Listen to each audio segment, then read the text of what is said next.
You know, in every project, and everything else in life for that matter, there's certain milestones where you just got to grab one of your favorite beverages, crack it, and reflect on what you've done. And today on RICO'S Garage, it's one of those days. So, grab your beverage,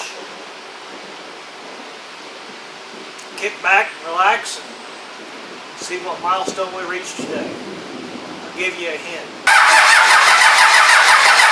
Welcome back to RICO'S Garage, guys.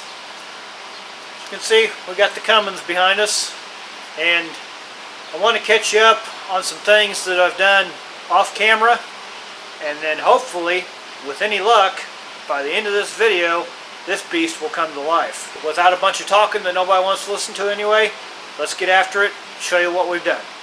I see this question a lot on the forums, and I thought I'd put it in this video. Throttle linkage. A lot of guys will tell you to go ahead and use the Dodge 12 valve cable, which that may work.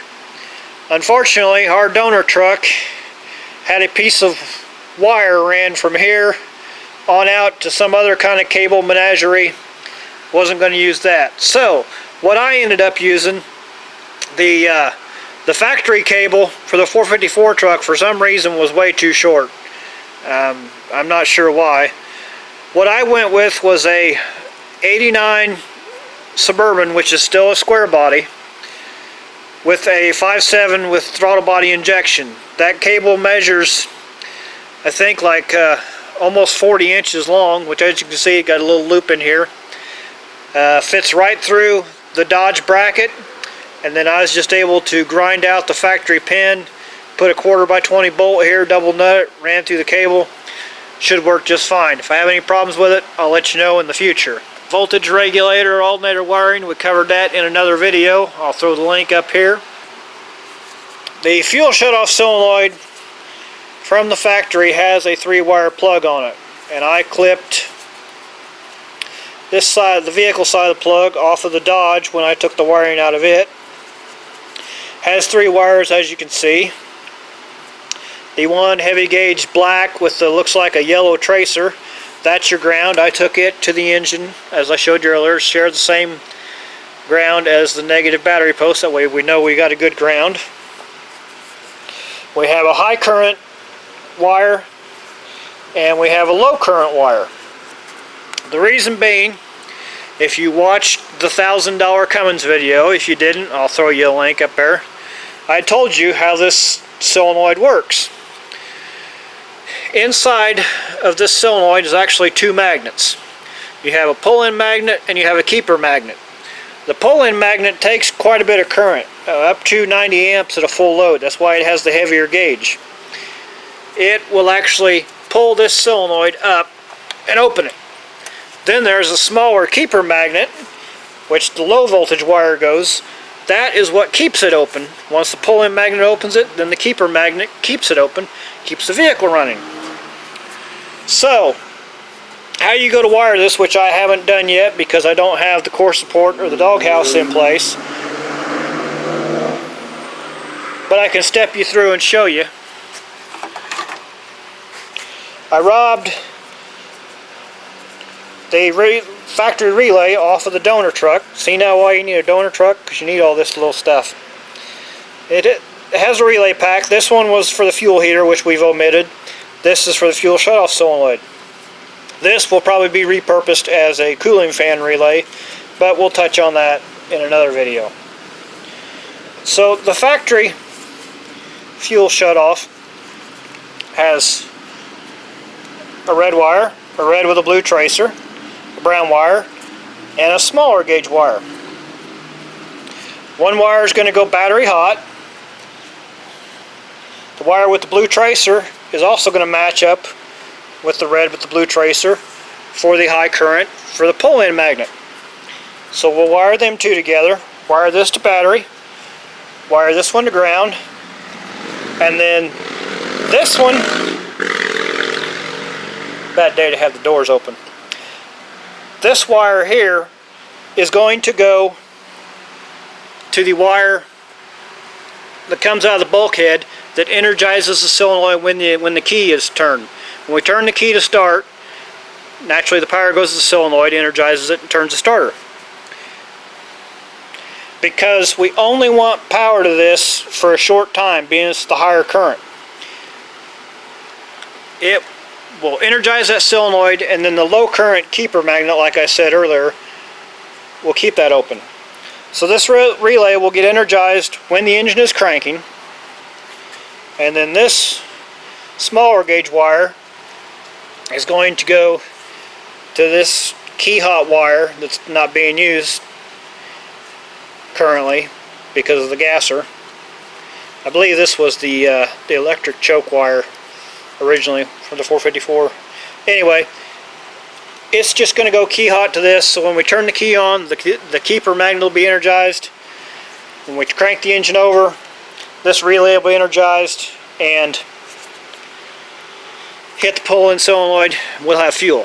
When we shut the key off, both magnets will be de-energized, that lever will drop, shut the fuel off to the engine dies. For the end term, just to start it today, I'm going to hook both of these two together. Turn the key on, come out here, touch these two, get it to pull in and stay, and then crank it over and hopefully fire it up. If something goes wrong, I need to shut it down real quick, I'll just pull this low current wire and that will let the solenoid drop out and shut the fuel off to it. I was getting tired of just sitting here, not having the core support. I told myself I wasn't going to try to fire this thing until I had the front end on it and everything, but the delay in getting a core support is holding the project up, and I couldn't have that. So we're going to see if we can make this thing make smoke and noise, and a lot of you have been wanting to see that anyway. So we're going to have to pull that fuel filter off, fill it up with fuel.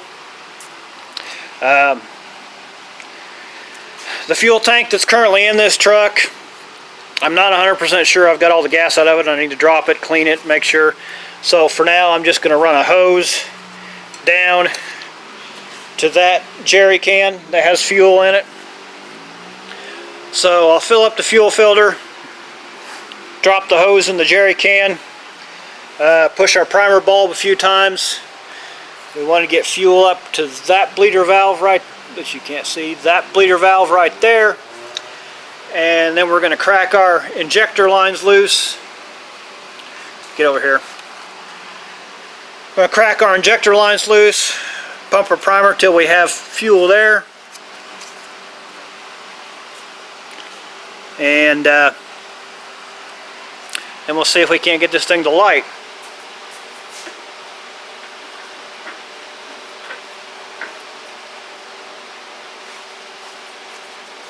Right. Let's see if we can't make a mess.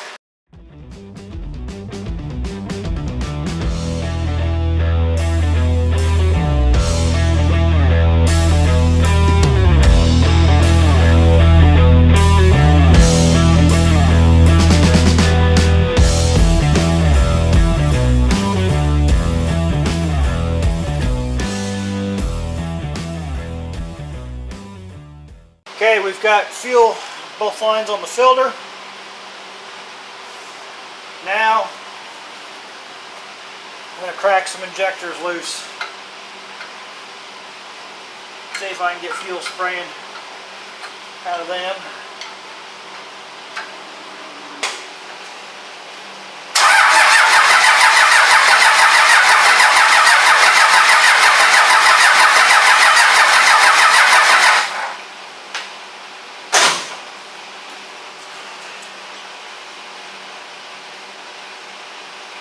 Okay, got fuel at all 6 there. Let's see if it fires. I know I haven't hooked the boost tube up yet, but I'm not going to rev it yet, so let's see if we can get it to hit. Don't worry about that.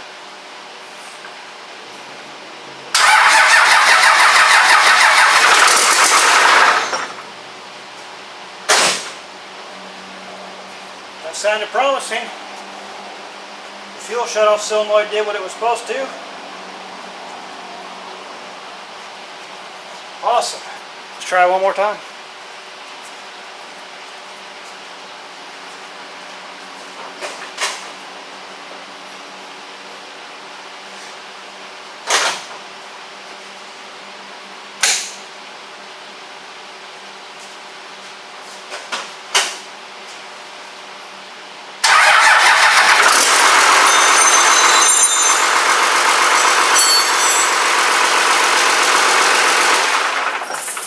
Started.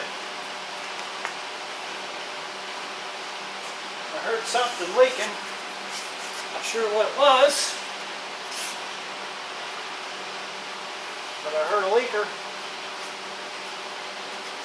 That sounded good.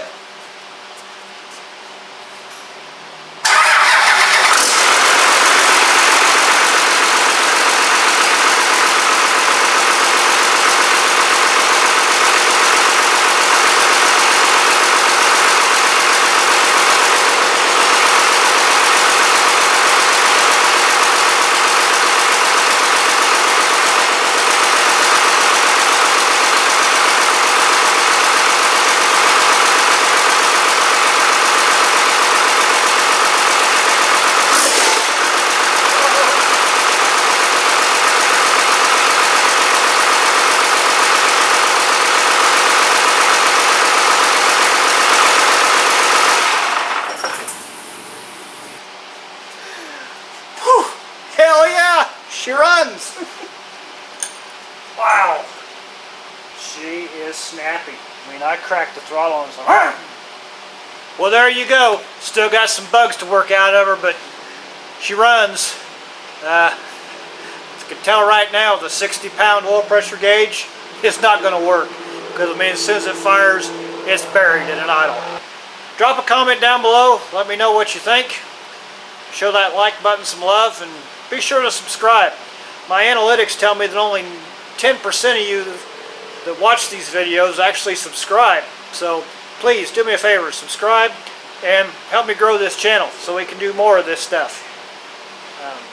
That's it for this episode of Rico's Garage.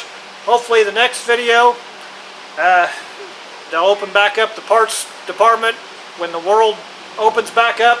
I can get a course report on this damn thing and see how it runs, turbo, boost, all that good stuff. Maybe even drive this piece of crap. So until then, I'll catch you later. The turbo hooked up, but